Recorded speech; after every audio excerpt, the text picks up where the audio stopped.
I'm Christopher Janus.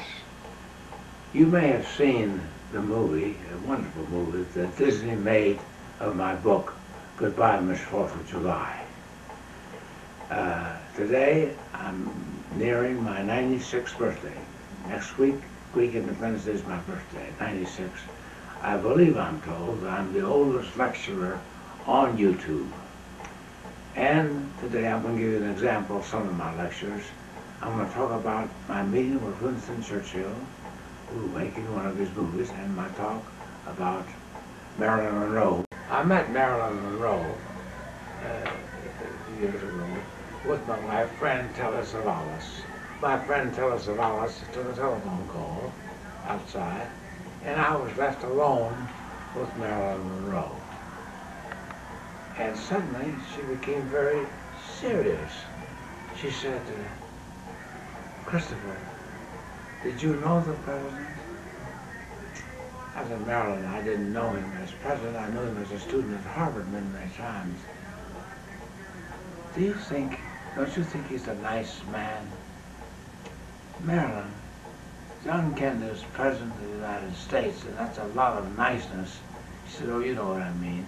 She says, you know, the president gave me his private telephone number in the White House, and we had many long and wonderful conversations. You talk about making love on the telephone, I think that's what it was. But the last time I talked with him, who should answer the telephone but Jackie? And she said, Mr. Monroe, my husband and I greatly enjoy your films. Don't ever call this number again. Then Marilyn's eyes really filled with tears. They came down her face. So I gave her my handkerchief, and she wiped the tears away, and she put the hands away. I said, Marilyn, I want the handkerchief. Oh, she said, I'm sorry. She folded it up, and she said, I'm sorry there's lipstick on it. I said, Marilyn, I shall treasure this handkerchief because it holds the tears of Marilyn Monroe. 20th Century Fox, my friend Churchill, of course, was going to do a film on Churchill based on his book, The Younger Years. And 20th Century Fox asked me to go to London to talk to Churchill, to have him sign a couple of release papers, etc., and get to know him, which I did. Well, I arrived in London. I went directly to their home. Mrs. Churchill greeted me warmly, and she says, my husband is doing most of his business these days from his bedside, but he's perfectly well. And I noticed that in his room, 3 walls were covered entirely with books. But the wall back of his bedroom where he was empty with the exception of one small photo. He says, young man, look at it carefully.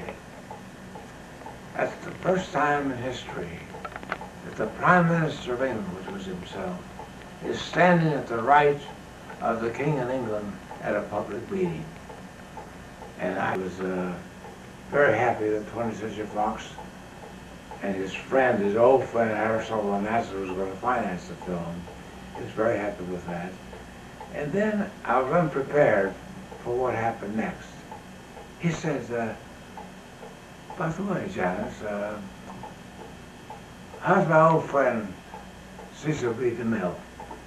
Well, I should have mentioned this at the beginning, but one of the things that 20th Century Fox told me when I met with Churchill, under no conditions ever talk about death or dying or somebody dead.